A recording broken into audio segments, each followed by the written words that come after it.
নমস্কাৰ, এই মুহূৰ্তত লৈ আহিছোঁ বিটিচি নিৰ্বাচনৰ ফলাফলৰ শেহতীয়া খবৰ, শেহতীয়া আপডেট। চলি আছে বিটিচি নিৰ্বাচনৰ ভোট গণনা। তৃতীয় ৰাউণ্ডৰ ভোট গণনা চলি আছে আৰু তৃতীয় ৰাউণ্ডৰ ভোট গণনাৰ অন্তত 24খন আসনত আগবাঢ়ি আছে হাগ্ৰামা মহিলাৰীৰ নেতৃত্বাধীন BPF দল। বিজেপি দুখনতেই আগবাঢ়ি আছে, UPPL 6খনত আগবাঢ়ি আছে বুলি জানিব পৰা গৈছে। বিটিচি নিৰ্বাচনৰ ফলাফলৰ শেহতীয়া খবৰ, শেহতীয়া আপডেট এই মুহূৰ্তত জনাই আছোঁ। ৰাতিপুৱা 8 বজাৰ পৰা আৰম্ভ হৈছিল বিটিচি নিৰ্বাচনৰ ভোট গণনা প্ৰক্ৰিয়া আৰু এতিয়াও চলি আছে ভোট গণনা। বিটিচি নিৰ্বাচনৰ ফলাফল 1009টা ভোটত পিছ পৰি আছে প্ৰমোদ বড়ো। কচুগাঁও সমষ্টিত BPF প্ৰাৰ্থী ৰবিৰাম নাৰ্জাৰীৰ অগ্ৰগতি। 5 নৈ চেৰাংফাঙত বিজেপি প্ৰাৰ্থী দীপক মৰৰ অগ্ৰগতি। হৰিংসিঙাত ত্ৰিদীপ দৈমাৰীৰ অগ্ৰগতি। সমষ্টিটোত পিছ পৰি আছে UPPLৰ প্ৰাৰ্থী সঞ্জয় স্বৰ্গীয়াৰী। মাত্ৰ 757টা ভোট লাভ কৰি তৃতীয় স্থানত আছে অঞ্জলি দৈমাৰী। খৈৰাবাৰী সমষ্টিত BPF প্ৰাৰ্থী লমশ্ৰু দৈমাৰীৰ অগ্ৰগতি। ধনশ্ৰী সমষ্টিত প্ৰায় 2000 ভোটত অগ্ৰগতি BPFৰ ফ্ৰেজ মুছাখাৰীৰ। ভৈৰৱকুণ্ড সমষ্টিত অগ্ৰগতি BPF প্ৰাৰ্থী ৰিখন দৈমাৰীৰ। বহুকেইটা আসনত BPF প্ৰাৰ্থীৰ অগ্ৰগতি হোৱাৰ খবৰ এই মুহূৰ্তত আমি লাভ কৰিছোঁ। বাংখুংখি সমষ্টিত BPFৰ ধনেশ্বৰ গয়াৰীৰ অগ্ৰগতি। চালাকাটিত UPPL প্ৰাৰ্থী লৰেন্স ইছলাৰীৰ অগ্ৰগতি। কাজলগাঁৱত পিছ পৰি আছে UPPL প্ৰাৰ্থী চন্দন ব্ৰহ্ম। সমষ্টিটোত অগ্ৰগতি BPF প্ৰাৰ্থী পানীৰাম ব্ৰহ্মৰ। দিহিৰা জমদুৱাৰ সমষ্টিত BPF প্ৰাৰ্থীৰ অগ্ৰগতিৰ খবৰ। শুক্লাই চেৰফাং বাগানপাৰা মুছলপুৰত BPFৰ প্ৰাৰ্থীৰ অগ্ৰগতিৰ খবৰ। চিৰাঙত আগবাঢ়ি আছে BPFৰ কেণ্ডিডেট।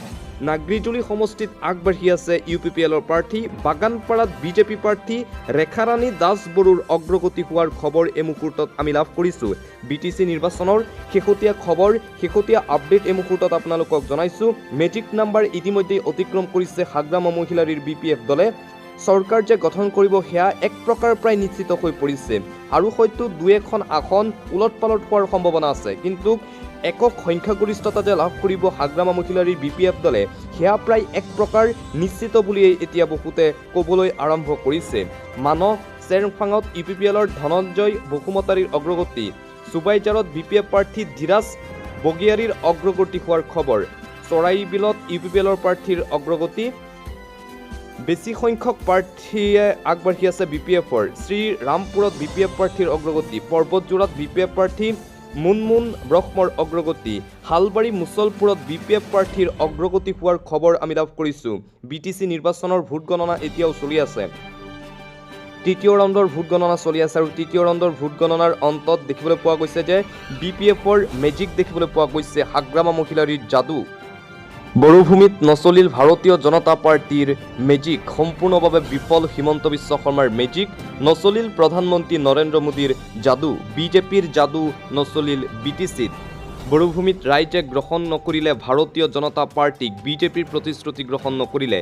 লোভনীয় আঁচনিও কাম নিদিলে এইবাৰ ভাৰতীয় জনতা পাৰ্টীক। অৰুণোদয়, লাখপতি বাইদেউ আঁচনিও নচলিল বিটিচিত। এইবোৰ আঁচনিয়ে ভোট লাভ কৰা নাই বিজেপিয়ে।